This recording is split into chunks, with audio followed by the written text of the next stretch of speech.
אני דובי, אני בן 40 ועוד מעט 50, אבא לשני ילדים, גרוש. מגיל 0 רציתי להיות לוחם. איך התחילה הדרך שלך בלחימה? בעיקר הרבה מכות בשכונה. מגיל קטן התאמנתי בהרבה מקומות, עברתי בין מורים. הקטע על אלימות בשכונה הוא לא סתם, הוא ליווה אותי לא מעט. גדלתי בדרום תל אביב, הייתי האשכנזי בן היחיד שם, ששומע מטל ולא מזרחית וכל מיני דברים כאלה. כשאתה שונה אז אתה שונה, ובמקומות שאתה שונה בהם והתרבות היא תרבות כוחנית, אז מן הסתם קורים קונפליקטים. אז זה או לברוח או להילחם חזרה, אז נלחמתי תמיד חזרה. בשלב מסוים גם התחלתי להגן על אחרים שלא יכלו להגן על עצמם. זה עוד יותר העמיק את הצורך שלי להיות לוחם כמו שאני חושב שלוחם צריך להיות. ואז צבא, יחידות מיוחדות. לקראת סוף הסדיר שלי חיפשתי עוד פעם מורה שהפעם ימצא חן בעיניי, וזה שלמה דוד, ואיתו אני משנת 92. מתאמן בקורינדו ובקראטה. המשכתי קריירה ביטחונית אחרי הסדיר. חייתי חיים שזימנו לא מעט אלימות ואת הצורך להילחם. ניסיתי להיות הכי מוסרי שאני יכול בתפיסת עולמי. לפעמים גם שם היו קונפליקטים. כשאתה בוחר חיים שהם לא סטרילים, אין דרך מלך אמיתית שהיא רק נסוגה בשושנים.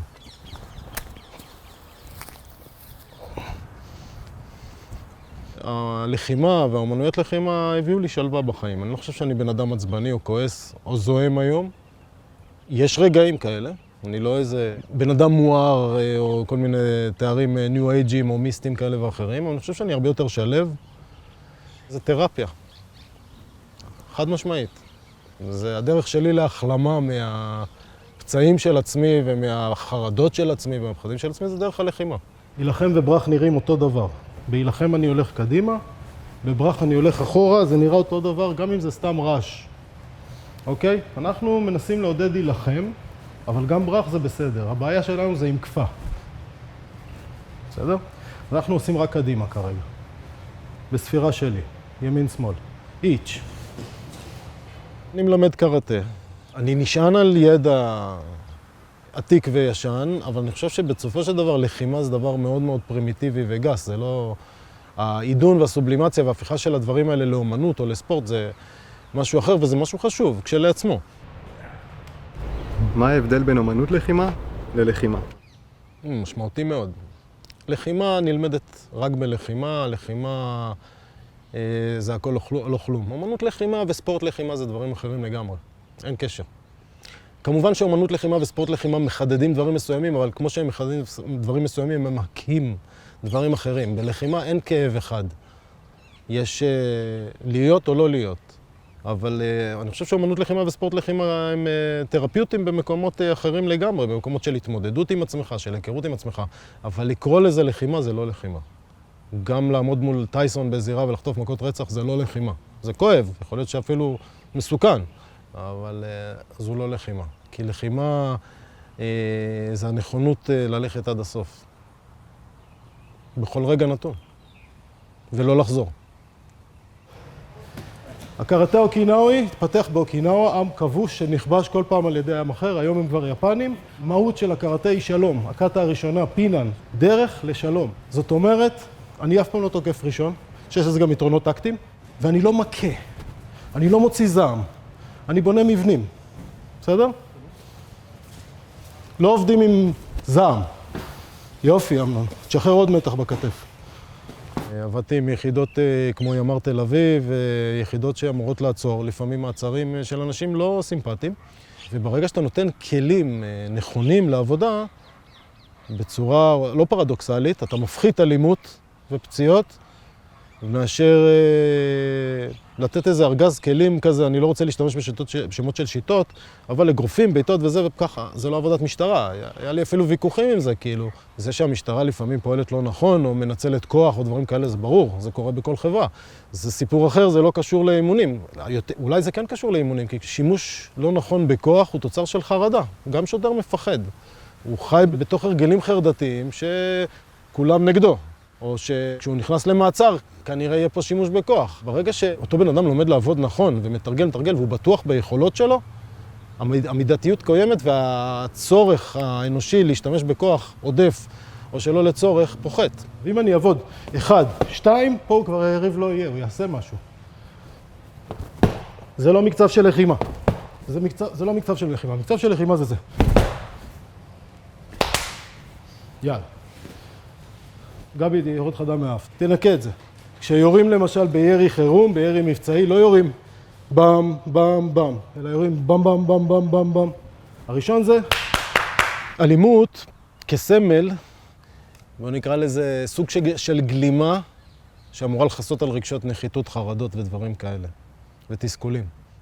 והרבה פעמים כשאתה מפוחד ודברים כאלה, כשאתה עוטה עליך את הגלימה הזאת של לוחם, אומן לחימה, ספורטאי לחימה, בודי בילדר, כשאתה עוטה עליך את הגלימה הזאת, אתה מרגיש הרבה יותר בטוח. זו לא תרפיה, זו אשליה. כי ברגע שאתה עושה את זה בצורה כזאת, על מנת ליצור רושם, ועל מנת להפחיד, יבוא אותו אחד שזה לא עושה עליו רושם ולא יפחיד, ואז לא תדע להגן על עצמך. וזה בדיוק הגבול בין אומנות לחימה, ספורט לחימה ולחימה. יבוא אחד כזה קטן שיראה לך לא מזיק, ואתה הולך אליו, ואני אומן לחימה, והכל טוב ויפה, ומסתבר שאותו אחד קטן ושנראה לו מזיק, פתאום מוציא סכין ומאיפה שהוא דוקר אותך או יורה בך, וזו המציאות הכואבת. זה תרפיה כשאתה עוסק במהויות. ואתה מבין את החרדות, ומבין את הפחדים, ומבין את רגשות הנחיתות, ואתה מנסה להתעלות מעליהם לא על ידי לבישת גלימה של איזה רמבו, אלא על ידי הבנה של הדברים שכואבים לי, שאני מפחד מהם, שעושים לי רע, ואיך אני מתעסק איתם, איך אני פותר אותם, איך אני מבין אותם. אי אפשר לעשות את זה כשעוטים את גלימת התדמית. בסדר? עם גלימות תדמית אי אפשר לעשות עבודה אמיתית. גבי, תיצור יתרון טקטי. תיצור יתרון טקטי. תיצור, יופי. כל הזמן תקיף אותם, שיהיה אחד בין יפריע לשני. יופי, יופי, יופי. ימה, אפי במרכז. עכשיו, ככה. יש לך. אתה תסתדר. יש לך. אג'ימה, תתקפו אותו, מבחינתי שיתעלף. קדימה. יופי. מסתבר שיש. אתה רואה? כשיש סטרס, אתה נאחז יותר מדי זמן. הורדת אותו כבר. אוקיי, הנה, יש לך, תתקפו אותו. ימה. ראית משהו מאוד יפה? כשאמרת אין לי, היה לך עוד 40 שניות של יש לי. יש לי טוב אפילו. בסדר? תתרומם בלי דרמה, שים את הכפפה. אני לא יכול להתחרות כמורה, אני גם לא מנסה.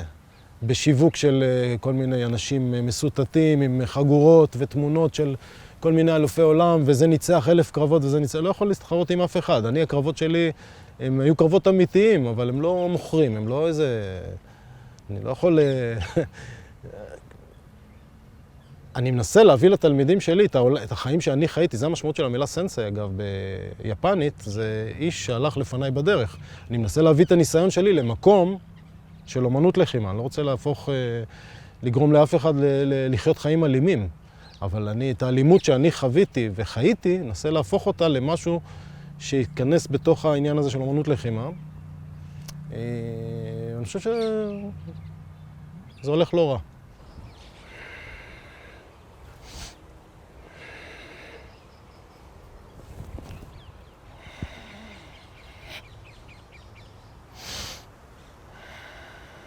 אני מאמין באמת שכל אחד צריך מישהו שיאמין בו, ויש לי נטייה להאמין בבני אדם. זו אומנות לחימה. לעודד את ההתמודד, למתן את הברח ולהכחיד את הכפה. ברגע שאתה מאמין בבן אדם, זה עושה דברים מדהימים.